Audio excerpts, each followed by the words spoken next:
En Colombia existen heridas que no se ven, pero que acompañan a quienes las cargan todos los días. Heridas que no hicieron ruido, que no dejaron titulares, pero que marcaron vidas enteras.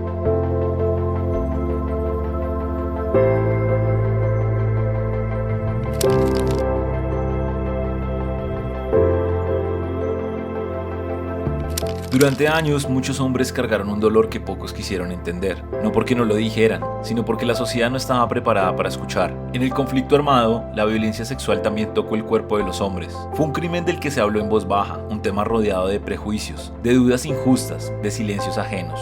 Aún así, ellos siguieron adelante, buscaron ayuda, acompañamiento y verdad. En ese camino, se encontraron con otros que también habían vivido lo mismo. Este documental nace de esa necesidad de acompañarse, de reconocerse, de decir, esto también pasó y merece ser contado con dignidad.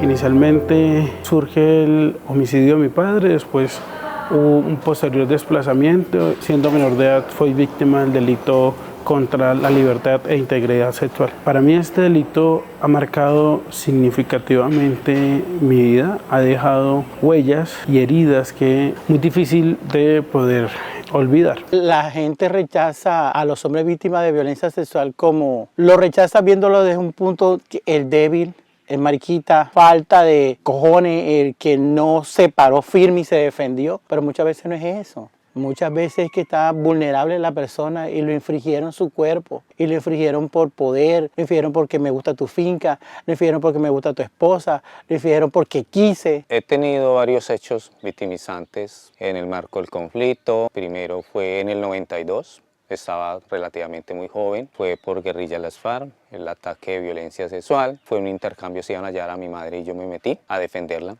porque así como nuestras madres dan la vida por nosotros, ¿por qué nosotros los hijos no darlas? Y ahí fue donde ocurrió el ataque de violencia sexual y el desplazamiento masivo, en el 92. Decidí contar mi historia porque llevaba un peso encima. Llevaba un nudo en la garganta, llevaba una ira, una rabia que no la podía controlar. Fueron diferentes hechos. El cual más me ha dejado marcado es de violencia sexual. Marca a uno porque es algo que uno no quiere y lo cogen y lo violentan. Le hacen con uno lo que quiere y sin poderse uno defender.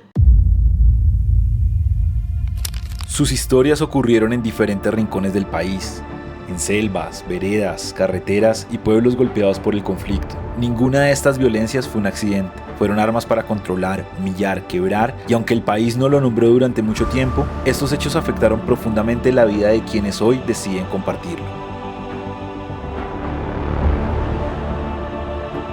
Caramba, el primer reto institucional fue lograr, digamos, el contacto con los hombres para que ellos hablaran sobre lo que les ocurrió en medio del conflicto armado. Históricamente no habíamos tenido buenos resultados en esa materia, de manera que después de un arduo trabajo con distintas víctimas de violencia sexual, lograr hacer ese match con los hombres para que se atrevieran a contarnos lo que les había ocurrido, abrió una puerta inmensa que permite no solo reconocerlos, sino iniciar el proceso de reparación temprana de los hombres víctimas de violencia sexual en el conflicto armado.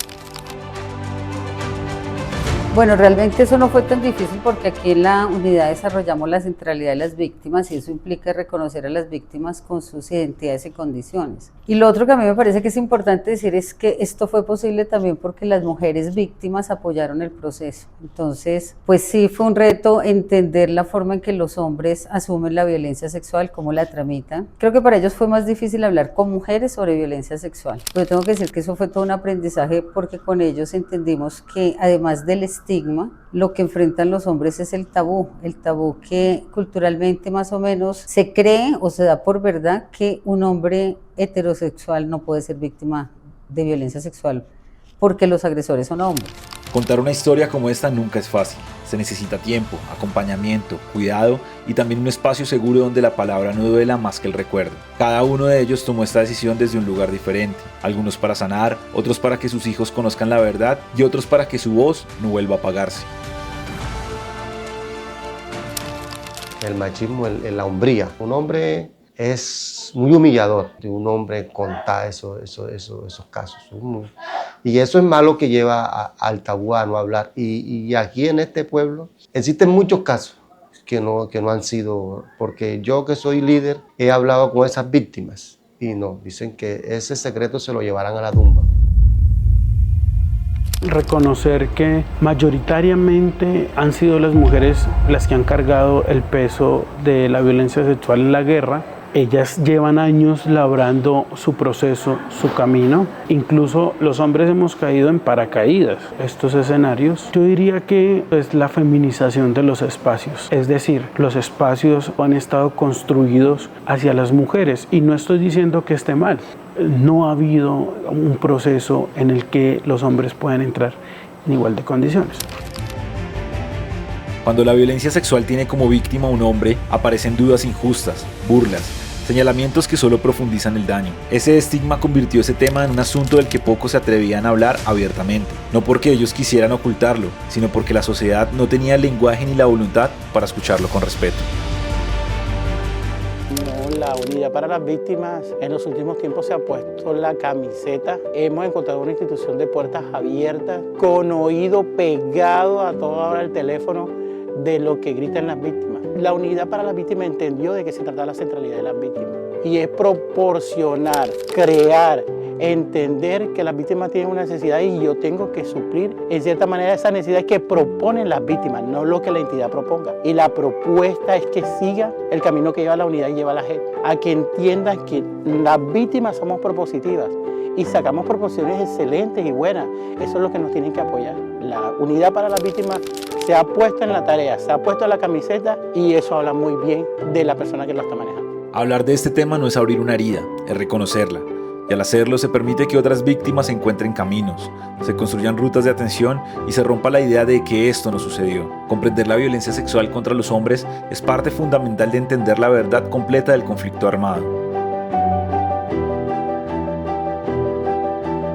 El trabajo con las víctimas, con los grupos focales, permite identificar esos mecanismos que ellos consideran son los que requieren para que el daño que sufrieron sea realmente restaurado. Hemos superado institucionalmente también taras que teníamos. Hay que reconocer que habíamos cometido históricamente errores. Es importante tocar este tema para visibilizar y poder identificar la cantidad de prejuicios y problemas y necesidades que quedan en nuestros cuerpos y para que así de esa manera podamos tener una sanación y una reparación. Porque si no lo hablamos, no lo contamos y la sociedad no se da de cuenta, esto seguirá impune por toda la vida.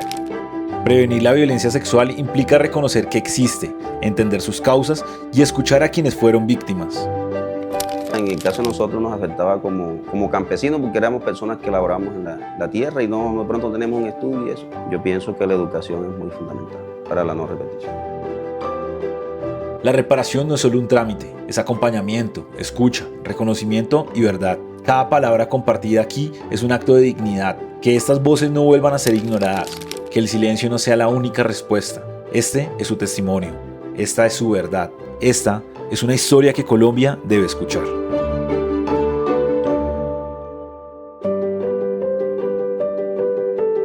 Con dignidad cumplimos. Gobierno de Colombia.